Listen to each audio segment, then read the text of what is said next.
കഴിഞ്ഞ ദിവസം ചീച്ചിൽ പ്രശ്നവും പഴുപ്പ് പ്രശ്നത്തിൻ്റെയൊക്കെ റോസ് ചെടിയുടെ കാര്യത്തെക്കുറിച്ച് കഴിഞ്ഞ് കഴിഞ്ഞപ്പോൾ അതെന്തിനാ അതിനൊരു പരിഹാരം പറയാമെന്ന് ചോദിച്ചപ്പോൾ ഞാൻ സാഫ് പ്രയോഗത്തെക്കുറിച്ച് പറഞ്ഞായിരുന്നു. അപ്പോൾ അതിനെക്കുറിച്ച് കൂടുതലായിട്ടൊന്ന് വിശദീകരിച്ച് തരാമോ എന്ന് ചോദിച്ചു.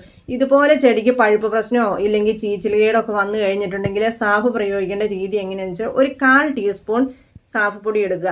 അത് ചെയ്യുന്ന സമയത്ത് മാസ്ക് വെക്കാൻ ഒരിക്കലും മറക്കരുത് കേട്ടോ. കാരണം അത്ര അത്യാവശ്യം നല്ല ഒരു സ്ട്രോങ് സാധനം തന്നെയാണ് ഇത്. നമുക്ക് ഉള്ളിലേക്കൊക്കെ ചെന്ന് കഴിഞ്ഞാൽ ശ്വാസത്തിനോ അങ്ങനത്തെ പ്രശ്നങ്ങളൊക്കെ വലതും വരാൻ സാധ്യതയുണ്ട് കേട്ടോ.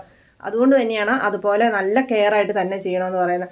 എന്നിട്ട് നമ്മളിത് ഒരു 10 ലിറ്റർ വെള്ളം എടുത്ത് വെച്ചാൽ അതിലേക്ക് കലക്കുക. ഇതിപ്പോൾ ഞാൻ ഇങ്ങനെ ചെയ്യുന്നത് എങ്ങനെയാണെന്ന് വെച്ചാൽ നല്ലപോലെ ഒന്ന് മിക്സായി കിട്ടാൻ വേണ്ടിയിട്ടാട്ടോ. എന്നിട്ട് നമ്മൾ നല്ലപോലെ ഒരു 10 ലിറ്റർ വെള്ളത്തിലെടുത്ത് വെച്ചിട്ട് എല്ലാ ചെടിക്കും ഓരോ കപ്പ് വീതം ഒഴിച്ചു കൊടുത്താൽ മതി. ഓരോ കപ്പ് വെള്ളം വീതം ഒഴിച്ചു കൊടുത്തു കഴിഞ്ഞാൽ തന്നെ ചെടിക്ക് പെട്ടെന്ന് മാറ്റം വരും. ഒരാഴ്ചയും കൊണ്ട് നമുക്ക് റിസൾട്ട് അറിയാൻ സാധിക്കും കേട്ടോ. ജൈവവളങ്ങൾ എന്ന് പറഞ്ഞാൽ ചാണകം ഒഴിച്ച് ബാക്കി എല്ലാം തന്നെ ഞാൻ അടുക്കളയിൽ നിന്ന് എടുക്കുന്നതാണ് കേട്ടോ. അതായത് സവോളയും അങ്ങനത്തെ കൂടെ പഴത്തൊലിയൊക്കെ എടുത്ത് വെച്ച് തിളപ്പിച്ച് വെച്ചിട്ട് ആ വെള്ളം 4 ഇരട്ടി ഡോസിൽ ഒഴിച്ചു കൊടുക്കുകയും ചെയ്യും. അതുപോലെ മുട്ടയുടെ തൊണ്ട ഏറ്റവും ബെസ്റ്റ് സാധനമാണ് കേട്ടോ. അത് പൊടിച്ചിട്ട് ചേർക്കുകയാണെങ്കിൽ പെട്ടെന്ന് അതിൻ്റെ റിസൾട്ട് അറിയാൻ സാധിക്കും. അത് നമുക്ക് ഒരു മാസത്തിലൊന്നോ അതുപോലെ ചേർത്ത് കൊടുത്താൽ ഒരു കുഴപ്പമില്ല. ബീട്രൂട്ടിൻ്റെ തൊലി മിക്സിയിൽ നല്ലപോലെ അരച്ച് വെള്ളം ചേർത്ത് ഒഴിച്ചു കൊടുക്കുന്നത് ബെസ്റ്റാട്ടോ. കഞ്ഞിവെള്ളം സ്പ്രേ ചെയ്ത് കൊടുക്കുന്നതും ഇലയ്ക്ക് കുരുടിപ്പൊക്കെ മാറാൻ നല്ലതാണ്.